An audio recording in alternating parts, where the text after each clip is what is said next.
Hi, my name is Sergio, and I'm going to teach you how to get your 3D environment from your 3D software of choice into Hyperscale, while also giving you some tips and tricks on optimization and how to improve the quality of your environment.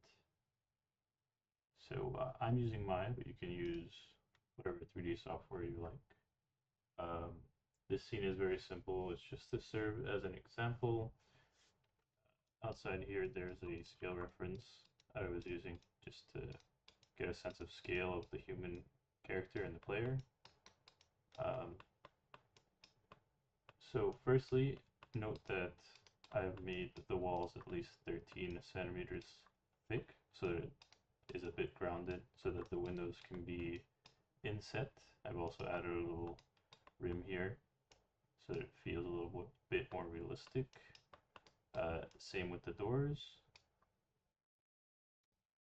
I've also made most of the environment into one singular texture slash material.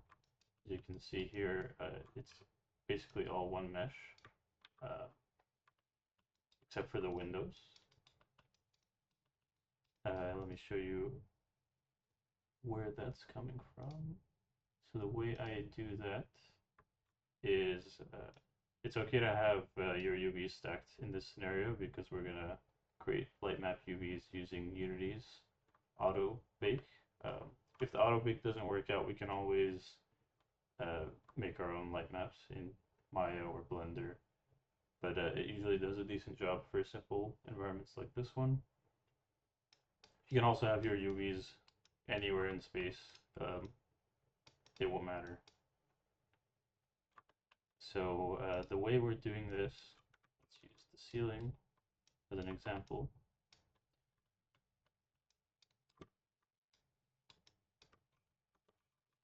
We have two faces here, and they are stacked on top of each other. One of them is flipped upside down so that we can have the seams match. And then we just stretch it on the UV axis to make it fit, to make this texture fit properly, because otherwise it will be stretched out. Uh, I will show you how that works in Photoshop. So basically we're making a 8K by 2K texture here. You can do 1024 by 4K or 1024 by 8K. Just depends on how you want to use it. But for now, I'm just using a 2K by 8K texture, and then we can fit a 2K texture here, here, and then we can also, make trims that are not fully 2K so we can fit more textures on the space. So I've laid out all of my diffuse or my albedo here, and then same with my normal maps. They're all laid out here accordingly. Metallic map, and then the roughness map. What we actually have to do is, since I'm using PBR textures, I'm going to have to invert the color from black and white to make the white black and the black white, because our Unity shader here is actually using specular, in which case we have to use the opposite of the roughness map. So after we get the roughness map, we're not exporting that as a separate texture. We're actually packing that into our alpha channel because we're going to be using a targa. So that reduces the amount of textures there as well. Another thing I've done is create a light blocker to block the light from the exterior to the interior, except for where the windows are, so we can have the sunlight coming in through there. And the reason I do that is to save on light map UV space. I am essentially deleting all the back faces that I don't need. I could probably delete the other side of this door too, but I'll leave that for now. Because otherwise it's going to take up too much space on the light map UVs if we bake all of these walls that will not be visible.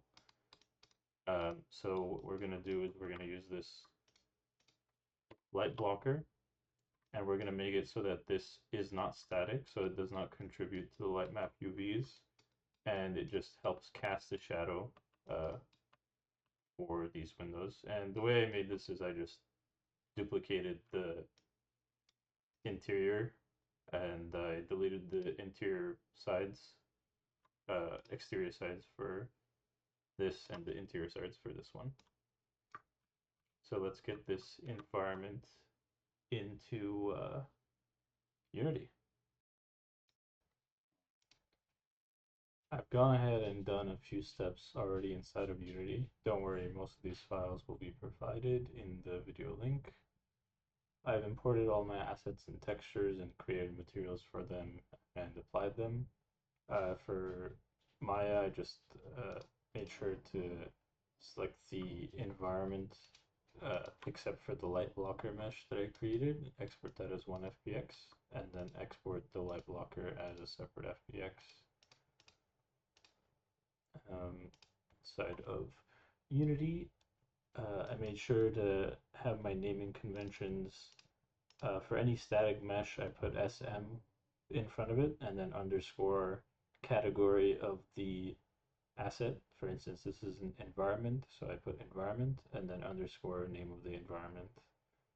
Same for the textures, I put a T in front of the texture name and then I give it a name and then underscore the type of texture it is. This is a diffuse and roughness packed in the alpha, so it's DR. This is E for emission, M for metallic, N for normal, etc. And then in my outliner, I also try to make sure that my stuff is organized. So you can do that by creating an empty here. You're going to have to zero out transforms if you're going to do it this way. And then you can name your folder, let's call it, and you can drag your assets in there. And let's, for instance, call this mesh. Okay. And then for the materials, I put an M in front of it, and then I give it the same name as the asset or texture name. And for instance, let's use the environment material as an example. Looks like I only have the albedo set up. 1 second. So, okay, I guess I haven't set this one up yet. Let's set this up. So we're going to drag in our textures. This is our albedo. This is our metallic. This is our normal map. I have to press fix now. And instead of metallic alpha, which is the automatic setup, you're going to set it to albedo alpha because we put the roughness map inside of the albedo. And then we can apply this material to our environment, like so. And there you have it. That is set up. And now what we can do is talk about texture resolution compression. So we click on this texture, for instance, there are these settings down here that will decide how big the texture is when it's compressed for each platform. So since we're using a 2K by 8K texture, we have to mark this as 8K for full quality, considering this is desktop, even though it equates to a 4K texture. If we press apply, you'll see that the resolution of our materials is a bit better. I can use this as an example if I do it this way. There you go. And then we put it back to 8K. That's what it looks like. And then for Android, we might want to leave it at 4K or something like that. Same for iOS, etc. Depending on the platform, you might want to put it at 1024. You won't see what it looks like unless you're on the platform build to view it. So you'll see if I set it to 1024 what the difference is here. Okay. Now we can set our objects up, our environment up for the lighting that we're going to do. First thing we want to do is, I've already done it, but this will be automatically set to on. We want to turn the glass to not cast a shadow. So does not cast shadows. It can receive shadows, that's okay. For the light blocker, we're going to leave cast shadows on, and receive shadows is going to be turned off.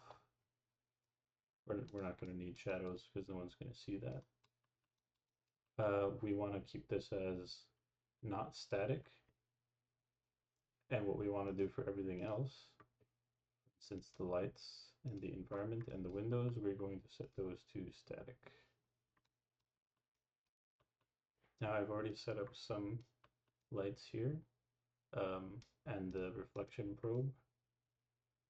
So for the reflection probe, you can usually just put it in the center of the room and scale it to the size of your room. But if there's walls in between, you're going to have to use multiple reflection probes so that the reflections from the other room don't show up over here. Also, you're going to have to add light probes for your room, so I have not done that yet. So if you go here and add a light probe group, you can press edit light probes, and you can just move those up here like that.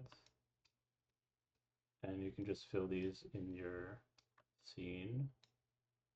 You can press Control D to duplicate and drag. And I'm just going to do this quickly. And this will help with lighting the objects in your scene that are not static. So all the objects you will fill this room with, for instance. There we go. We will leave that there. And now we can try to attempt to bake the lighting. So I've already set up the lighting settings here. You can create a new light settings and save it into the folder here. And just name it ls underscore name of the environment. I've set it to shadow mask with global illumination on. You want to set it to GPU to get quicker render times. Then when you want to do your final render, you can set it to CPU if your CPU can handle it. If not, GPU is decent. I've changed this from 32 to 64. You can play around with these numbers a little bit, but this is what I generally use. I left this at 512. I put this up to 512. And I set the max bounces to 3. The light map size can be 4K if you need it. This is a small room, there's not much going on, so 2K should be okay. Set this to high, make sure ambient occlusion is turned on. And then I've also set this default. It's usually set to default medium. I've set it to high resolution. And then we can press generate lighting. See how that looks.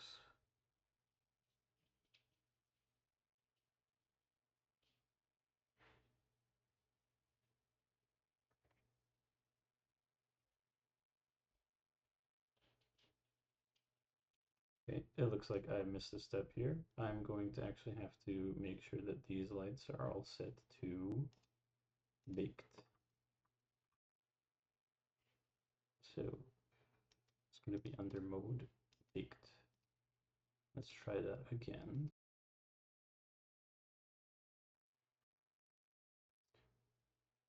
Okay, there's our light maps. So I might have skipped another step here, which is very important. You're going to have to click on your mesh here and turn on generate light map UVs. I've already done this, so just make sure that you have this turned on and you press apply. Otherwise, your light bake is going to have all the overlapping UVs that we made inside of our 3D software. Once that's turned on, you can also click on your mesh here and you can preview how the light bake is looking. What you can also do is click on each one of these assets. For instance, if I wanted the building to have more UV space, I can turn the scale in the light map up to 1.5 or 2. We can try 2.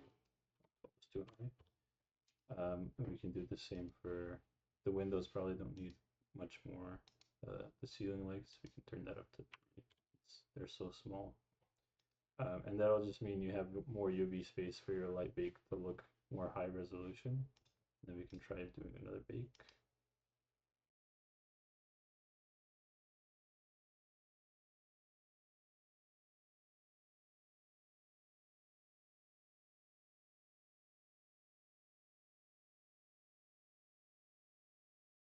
There we go. And then we can also see here that our scale for this has increased from what it was before.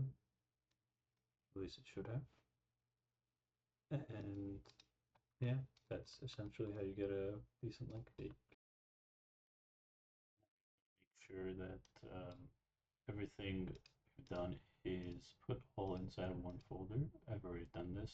I've named the folder exactly what my scene is named. To upload into Hyperscale, this is what you have to do. So it's named SimInsights Environment Tutorial, and then that's the same name as the folder, and then every single asset and texture I'm using is located inside of this one folder. And you can test that by going right click, export package, and then you can see that everything is contained in this one folder right here under the virtual scenes folder, which you will have to have. Okay, and then from there, we're just double checking. You probably want to check your bigger texture compressions. For instance, you want to make sure this is set to 8K for desktop. Press apply. The metallic probably doesn't need to be 8K because it's just a black and white image. And yeah, you can just check all your texture compressions, make sure they're looking okay. Make sure your scene is saved and organized. Make sure that this light program is in the right folder. And from here, we can right click, click virtual scenes and the build package all. And what that will do is it will build this environment for every single platform. It'll start switching through the platforms one by one. So it'll build it for desktop, it'll build it for Android, iOS, everything that I have it installed for. This will take some time.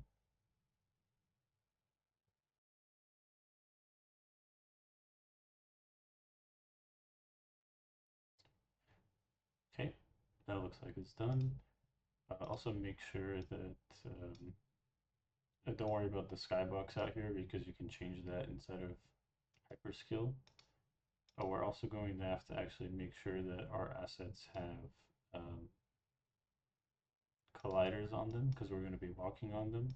So this needs to have a collider. So we're going to just use a mesh collider for now. Since we don't have a custom collider for that, and we'll have to rebuild it since we forgot to do it before we built it. But yeah, just remember to have a collider on everything you're going to walk on. And then from there, what we can do is log into your Hyperskill and then press upload. This is the only thing I have available. This is a fresh project. So we are going to click on space because we've created a virtual environment or space. It's showing here that it's packaged for all of these things. It looks like it's missing desktop. So what you will do is you will right click virtual scene. You will, gonna have to save the scene first. Right click virtual scene and build for desktop. Since it seems like that one was missing. Okay, we're going to cancel and press upload again. It's going to show desktop here. Click here again, press space, and we can press upload. And if these bars don't move, it's because you're going to have to go back and log out and log in again. And this will open up a window where you just have to log in on your browser of choice. And now I should be able to upload it properly. There you go. And this will also take some time.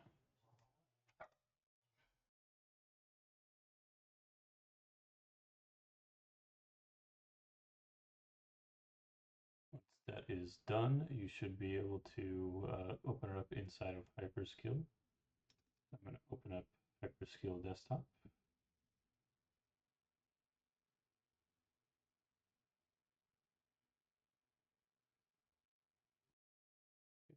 We can go to My Simulations, press New, and then we can go to Edit. And here's the environment. We can press Create, and we can edit.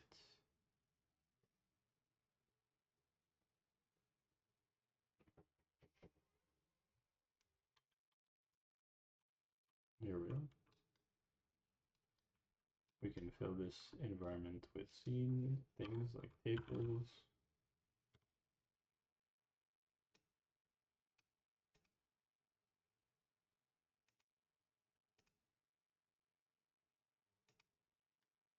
And then add